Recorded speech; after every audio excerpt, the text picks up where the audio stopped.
Hi and welcome to PolyOriginals with Fiona Abel-Smith. For today's session I thought we'd do another little ad hoc cane, one of those where I make it up as I go along. And so far we've done a kaleidoscope cane and a leaf cane, so for this one I thought I'd do a petal.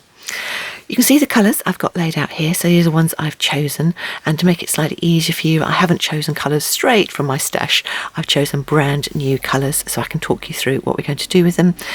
Equipment wise, I haven't decided if this cane, obviously I don't know whether this cane's going to work out yet, so I haven't decided what I'm going to do. So just in order to make the cane, I'm going to be using a polymer clay blade. I sometimes refer to this as a tissue blade, a craft knife, a small roller, and I might or might not need to use something like this, which is the 4mm cable needle that I always have to hand for making additional marks into canes as we go along. Apart from that, I have a pasta machine dedicated to polymer clay use, and on my pasta machine 0 is thick and 9 is thin. Those are the settings. If you don't have a pasta machine, you can simply stack layers of playing cards either side of your clay and with your roller roll it out instead. I've gone for a sort of a ruddy yellow feel to the petal cane we're going to do today, and I've had an idea in my mind, been thinking it over, so in theory it should work, but as I say, I have not done this before, so I do not know whether it will. But I've got a whole range of colours here, and what I'm planning to do is to do a skinner blend through a varying degree of these 5 sets of colours, and then we'll put it together and see if it works as a petal cane, because it's nice having a spread of colours as you go through something like a petal. So all of these amounts are about 1/4 ounce or about 7 grams of polymer clay. I'm using FIMO Soft, but all brands of recognised polymer clay will work equally well, I'm assuming, for what we're doing. As I say, having not done it, I don't know. So colours I've gone for, as I say, I've taken these out of the packets because I wanted to get sort of from a red through to an almost white, and so we have got white here, and a nice variation from the bottom of the petal curling around to the top. So I've gone for white, lemon yellow being one blend, lemon yellow and sunflower being the next blend, sunflower, and I've gone for a mix of colours here. For me, the orange, the tangerine, would be a little bit too bright. I wanted something slightly duller, more peachy colour. So I've gone for, as you can see, half of the amount of the sunflower yellow, and then half of that of white and half of the tangerine or orange. Exactly the same mix starting off on this blend, and for this one again the bright Indian red would be a tad too red for what I wanted, I think, so I've gone for one piece of the red, so half the red, and then smaller amounts of the orange and the white. That's repeated again over here for this last blend, and I went for a slightly darker red colour here, so I've gone for a full amount of the cherry red and then half, sort of about 2/3 of the Indian red, and then a little bit of the plum, just to darken that down, so it gives us a nice darker colour. So the first thing I'm going to do is to mix up these colours into their amounts, and then I will condition all of the clay using my pasta machine. And on my pasta machine, when I condition clay, I tend to do that on setting number 3, so an sort of middling size, and I'll get them into roughly, very roughly, oblong shapes. If you don't have a pasta machine and you want to condition your clay, you can simply do it in your hands. And if you're unsure why or how to condition clay, then I do have a video, and I'll put a link to that in the details below this one, so you can go along to that to have a look. I'll get all those conditioned and I will bring you back.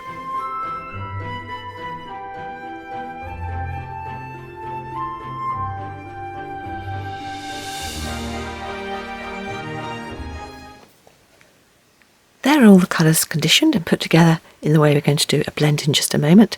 And just one quick thing to mention, because I knew my pasta machine was pretty dirty because I've been using black as the last colour before I did this, I actually started conditioning the darker colour first and then worked my way all the way down on the basis as I went down, if some of the colour trapped in the pasta machine transferred to the next colour down, it wouldn't matter so much as I went down through the colours. So we are going to do a skinner blend, as I say, between all those, so effectively 5 skinner blends. You don't have to do that if you don't want to. You could just sort of make a block of that colour, make a block of that colour, and put it together in a block. You've got one colour at one end and one at the other. And when we get to the stage where we've got a block of this blend, you then do exactly the same with your block as we would do with the blended block. It'll make sense in a moment or two. But to say, I'm going to do a blend of each of these. If you're new or unused to skinner blends, again, I have a video, so I'll put the details about that in the description below this video. And I also, whilst I think about it, do have a tutorial on how to clean the plaster machine, which I say I didn't bother to do this time, but I do have a technique for cleaning it, which I could have done if I could have been bothered, which I wasn't. And again, I will put the details of the link for that in below this video description for you. Let's start with the dark colours and then again work my way through. So I'll put these to one side for a second.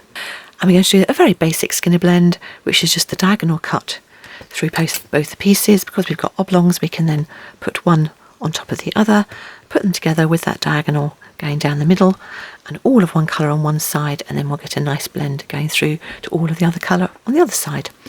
Give a very slight roll, just to help them adhere. Fold in half, pinch down the fold, and because I've now got 4 layers of clay, I'm going to put my pasta machine up to one thicker setting number 2, put it through, fold first, and constantly fold bottom to top, keep putting it back through till we've got a nice blend from one side to the other. If you don't have a pasta machine, you would simply do this between stacks of playing cards, and again roll it, and then fold and roll and fold and roll until you have a nice blend. And in actual fact, you don't need to do the stacks of playing cards until you've got it down to such a stage that it's nearly completely got the blend of colours, and that's the point at which you put your stack of playing cards to get yourself a nice even sheet at the end. I will bring you back when I've got this down to a blend. There we have our blend of clay. So I'm simply going to fold that in half, and I'll put it back through the pasta machine, dark end first, on the same setting that I'm already using. And you can just, again, if you want to, just pinch it at the end just to make it easier to go through the pasta machine. So it's already longer and thinner, but now I want it as long and thin as I can possibly get. And to do that, I'm going to put it through the thinnest setting of my pasta machine. If you know your pasta machine shreds or tears your clay, simply go down one setting at a time until you get to your thinnest usable setting. If you're using playing cards, then go down possibly just to even sort of 1 or 2 playing cards, roll a bit, move it up, roll a bit, move up until you get as long and thin a sheet as you can get. Once you have your sheet, we are simply going to concertina it, and I'm stacking it together probably about 3/4 of an inch, about 2 centimetres wide. Don't worry too much about the width, but you don't want it too wide because we want to make this into a nice block. If you make it too wide, it's more difficult to get into a block. Just backwards and forwards, trying to make sure you don't have any air trapped as you go. And when we get to the end, mine always look uneven, so all I'm going to do is I'm just going to press it flat on one end, press it flat on the other end, give it a little press down with my fingers to make it into as much of a block as I can. And we're not looking for anything exact because we're doing a petal cane, and if every slice of our petal cane looks different, that's a plus, not a minus. So we don't worry and we don't stress about this, but something along those lines. And of course, remember, the ends always look messy, so don't worry about what the ends look like. So I'm going to do that, and I'm going to repeat it for our other 4 blends, and I'll bring you back when I've got all of those done. Okay, there we go. 5 blends, all from one colour through to the other. And if you weren't doing your skinny blends, if you just got your blocks of colour, this is what I mean about having, say you'd have the yellow and the white, the dark yellow, lighter yellow, orange, and the yellow, red, orange, darker red, and the red, and just put them together in blocks. You can probably also see these blocks are not exactly even. The only thing they are the same in is height. I've tried to make sure they're all the same height, but other than that, it honestly doesn't matter. So if yours are all uneven, please don't worry about it. This is a petal we're doing. It's absolutely fine. So now for, in theory, keep fingers crossed, the fun bit, where we are going to chop all of these into 3. Now again, it's good practice, and so practice. If you can get them even, fantastic. If you can't get them even, do not worry.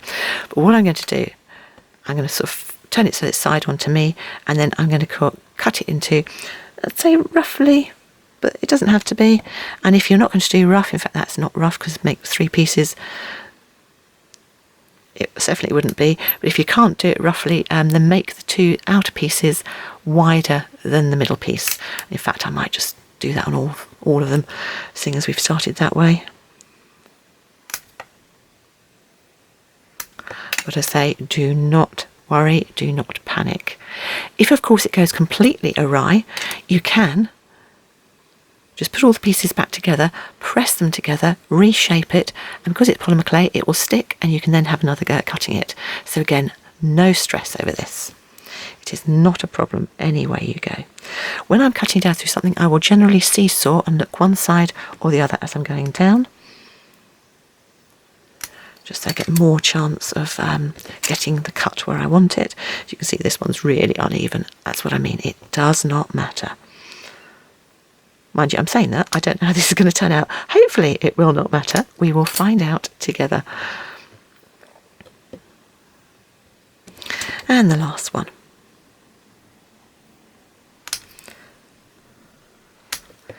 There we go. So we have our 5 colours cut into 3 slices each. First thing to do, take one of the dark, put it on one side for later. The first thing to decide is whether you want the dark part of our blends to the inside of the petal or to the outside. So I think I'm going to have mine to the inside. So I'm going to put it when I'm working that this is my inside and this is the outside. So I'm going to take one, and if you've got the larger piece, take the larger piece of that. Then we're going to take one of those and then the last of the red. Then the orange. And you see what I'm doing? I'm alternating those colours. Always keeping the darks to the inside, but alternating as we go. And we will end up with 2 of the light pieces together at the end, and trying to think whether to keep that in. I think I will. I think I'll just keep those 2 in. But I've actually put it so it's not cut side to cut side, so again we'll have a slight variation. So we now have alongside one side of our petal. And the first thing I'm going to do is push them all shorter. And the easiest way of doing that is to put that flat down on your tile. And I'm effectively just about 1 inch up going to press down. Move my hands higher up the stack and press down. And then higher up the stack. And then at the top of the stack. Turn over and repeat. And all we're doing is we're trying to get a stack that's wider and shorter that we can manipulate and have fun with. If you find that your ends are going in so they're not coming out as long, then you can turn it that way and actually pull those pieces down to the end. And we're looking for something sort of roughly along those lines, and then we're going to think that's towards the middle, so we want to make it more of a petal shape. So I'm going to make this into more of a triangular shape. So I'm going to press in at the bottom and pull round. So I'll do that again. So I'm pressing in with my thumbs going inwards at the bottom and pulling round, and then do that down the sides as well, and we can then press over the top. We've got more of a curved shape.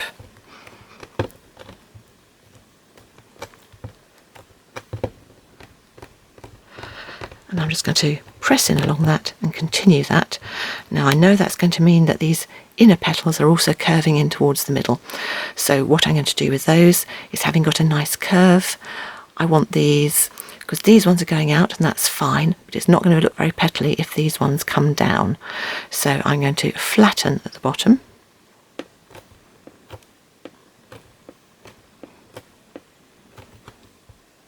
And then we can press that slightly back up and round.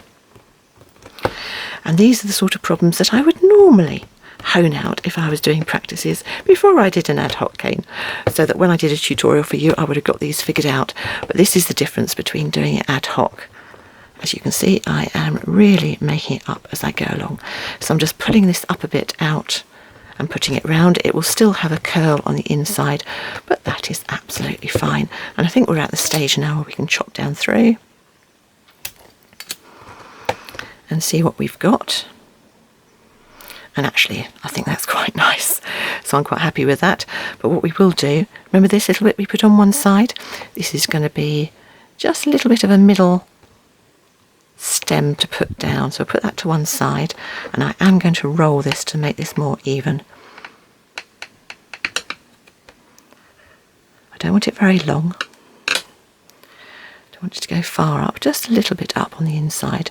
And what I will then do is I will pinch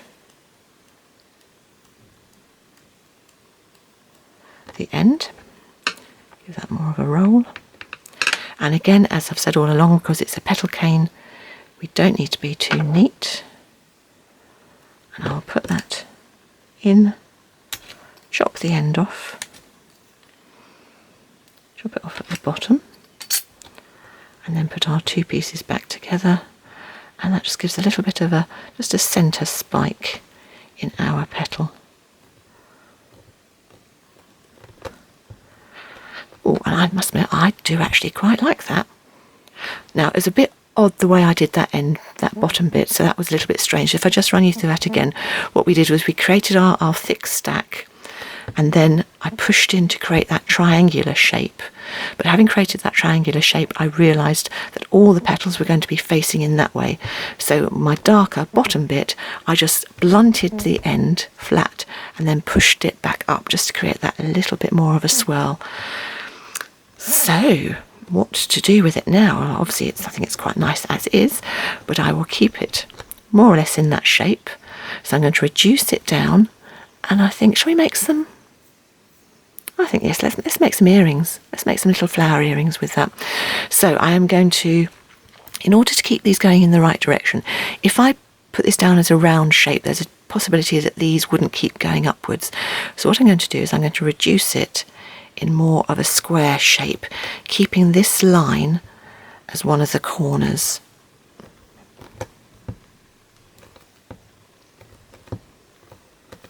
And just press in and reduce it down. Now, I don't want to reduce all of it because I want to use this perhaps for something else as well. So what I will do is I will just chop off a small amount and just reduce this down. So I'll reduce it down in this square shape.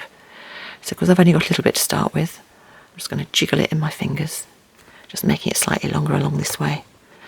And then we'll start working down and reduce this down.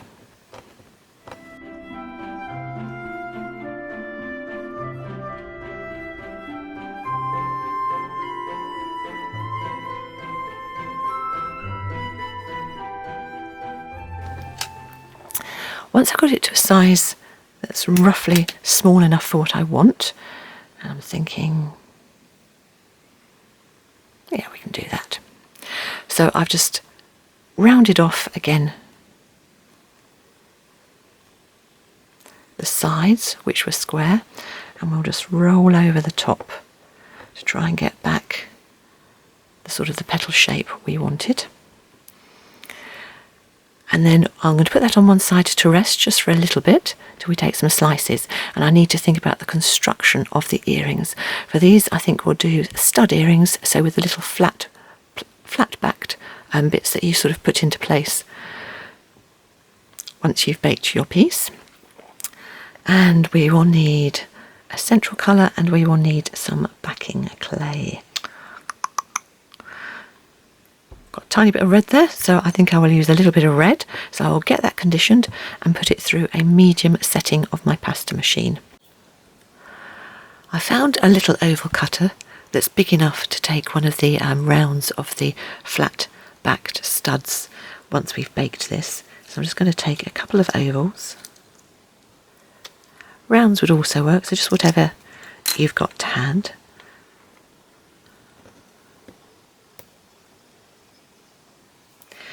And then just to remind myself as to whereabouts I am placing these pieces, I'm going to add a little bit of extra clay to the bottom, because the flower isn't going to be in the centre of this, because they need to sit lower down on the earlobe so that it hangs below the ear and not above the ear, and gives room to put that stud in.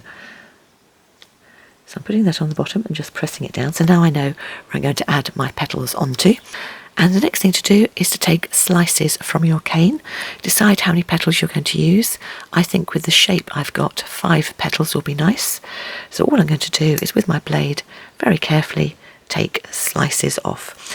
If you press down too hard, then obviously the cane will start to distort. So between each slice you can pick it up and reshape it if you need to.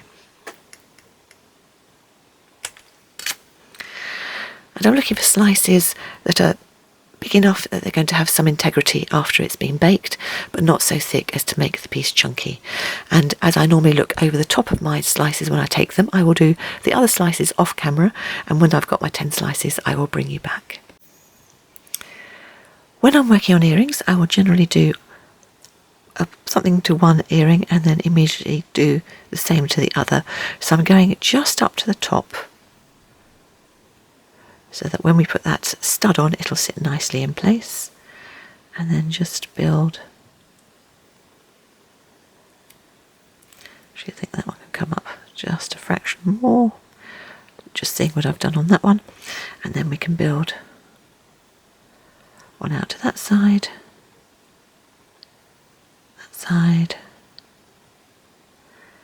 just gradually work our way around.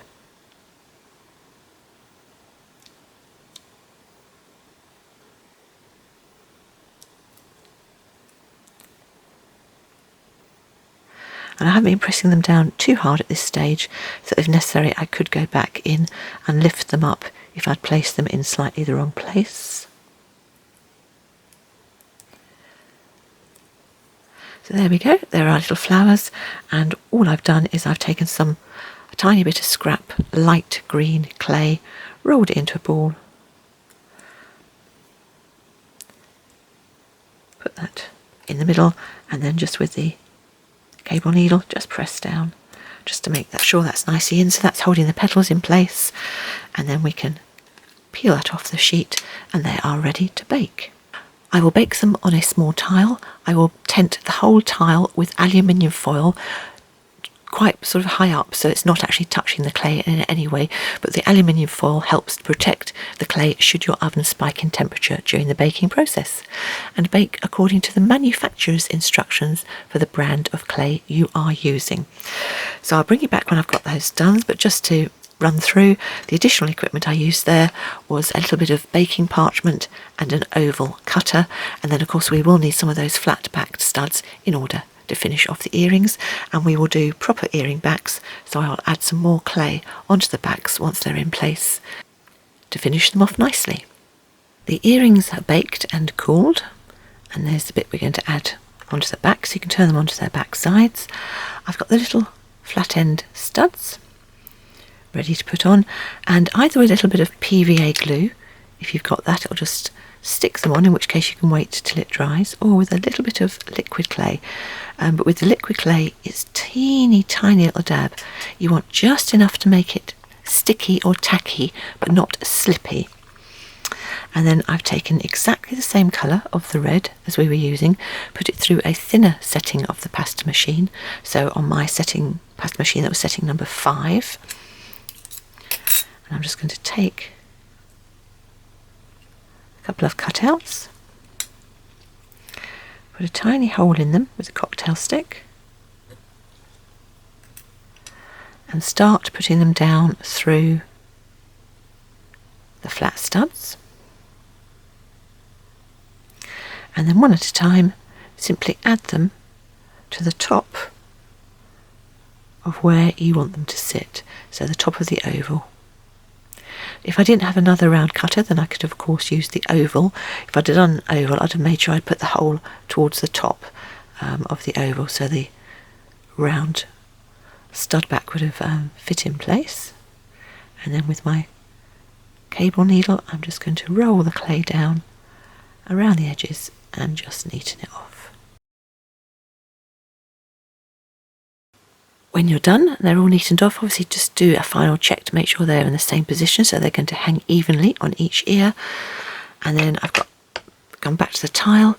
I've got a tiny bit of card which I'm just going to rest those on to make sure that the polymer clay, when it's sticking next to the surface of the tile, doesn't go shiny.